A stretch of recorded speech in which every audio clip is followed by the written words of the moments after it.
Welcome back to another episode. Today, we're diving into something truly foundational. The creation story from the book of Genesis. It's the first chapter of the Bible, and it sets the stage for everything that follows. You know, it starts with that iconic line, "In the beginning, God created the heavens and the earth." What do you think about that, really? In the beginning? It's such a simple phrase, but packed with so much meaning. Yeah, it's one of those phrases that resonates through time, doesn't it? There's this sense of the start of everything, the moment everything began. It's interesting how Genesis doesn't even try to explain why creation started, just that it did. There's this inherent mystery in that first line. And it's not just the creation of the earth, right? It's the heavens too. There's a sense that it's more than just physical, it's cosmic, spiritual even. Exactly. And right from the start, there's this whole division happening, light from darkness, heaven from earth. It's like a grand separation of chaos into order. The first act of creation is really about bringing structure into what was previously formless and void. That's true. And when God says, "Let there be light," and it happens, there's this instant creation of order. A good light. The way Genesis frames it, light is the first good thing that happens.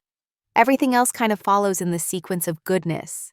God creates, and then sees that it's good.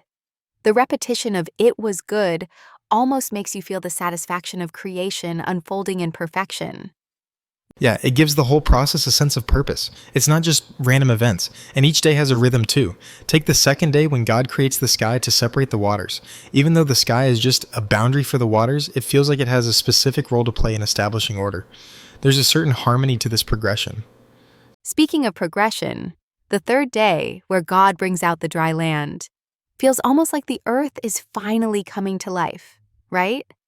After the sky and waters, it's as if the earth itself is now a place that can support life.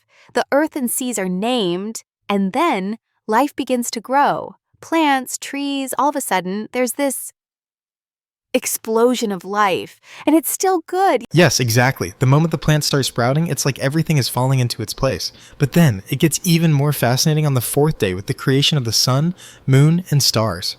They're not just lights in the sky, they're markers for time, for seasons, for days and years.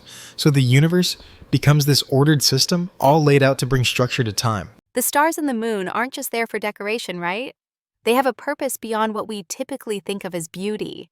It's about marking time, dividing day and night, and enabling the natural cycles we all rely on. And then, the fifth day brings even more life into the picture: sea creatures and birds. That's where life truly begins to diversify, right? Absolutely. It's as though each day is building on the last. First, you have the foundation of light and order. Then, the plants, the structure of the earth itself. By the fifth day, you have creatures that can move, that can fly, swim, and spread across the earth. It's almost like God's creation has reached its full expression of life. But even with all of that, there's still something missing. The sixth day, though, that's the most profound moment of all, isn't it? When God says, "Let's make man in our image," that phrase, "in our image," has sparked so much debate.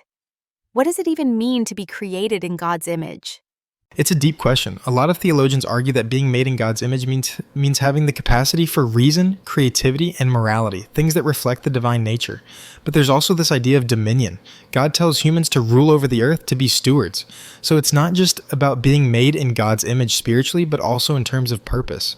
There's this responsibility that comes with it. Yeah, there's the idea that humans have this divine role to take care of creation, to tend to it, and make decisions about how to interact with it.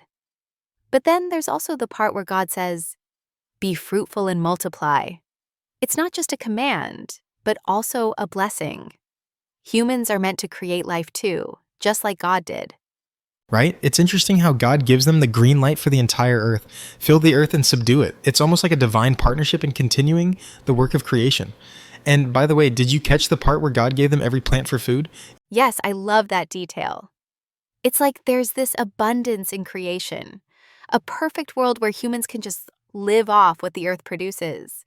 It's only later that things start to go south, right? In the next chapter, we get the whole fall of man story, with the forbidden fruit and everything. Oh, definitely. The moment Adam and Eve eat from the tree of knowledge, everything shifts. It's fascinating how the fall isn't just about disobedience, it's also about the loss of innocence. They become aware of their nakedness, and that awareness represents something bigger. They're not just physically naked, but now they're aware of their vulnerability. And the whole interaction with the serpent, it's a game changer. The serpent asks, "Did God really say you can't eat from any tree?" It's a simple question, but it plants doubt. It makes Eve second guess what she knows to be true. And then, of course, she eats, and then gives it to Adam. The moment they eat, they see their nakedness, they hide, and their shame. It's the first moment where they understand the concept of right and wrong. Exactly, that shift from innocence to knowledge. It's the beginning of the human experience of good and evil, and then God confronts them. But there's this tragic irony. Adam blames Eve, Eve blames the serpent, and the serpent gets cursed. It's the first time we see this tendency to shift blame. The whole concept of consequences really stands out in this part, though. God's not just punishing for the sake of it. There's a cost to their actions. For Adam, it's hard labor. For Eve, it's pain in childbirth. The world they knew, where everything was easy, is gone. Right, the perfection of Eden is lost. There's a sense of justice in God's judgment, but also mercy. Even after their fall, they're clothed, they're still protected. But they're driven out of Eden, and that's the moment everything changes. The paradise is lost, and it's a moment that shapes humanity forever. Yeah, it's kind of the origin story for humanity's struggle, isn't it? From paradise to a world full of hardship, but with the potential for redemption still lingering in the air. It's a pretty heavy narrative, but it's also the foundation for so much of what follows in the Bible. Absolutely. It's like the seed of the entire human journey is planted right here. The need for redemption, for reconciliation, for understanding our place in the world, it all starts with this story. Definitely. It's one of those stories that continues to resonate even today. It touches on human nature, relationships, choices, and consequences, all timeless themes. And on that note, we wrap up today's episode. There's so much more to unpack in the Genesis story, but it's a great foundation for understanding the big themes of creation, fall, and redemption. Thanks for joining in today. Thank you for listening, and we'll see you next time to dive deeper into more powerful stories. Take care.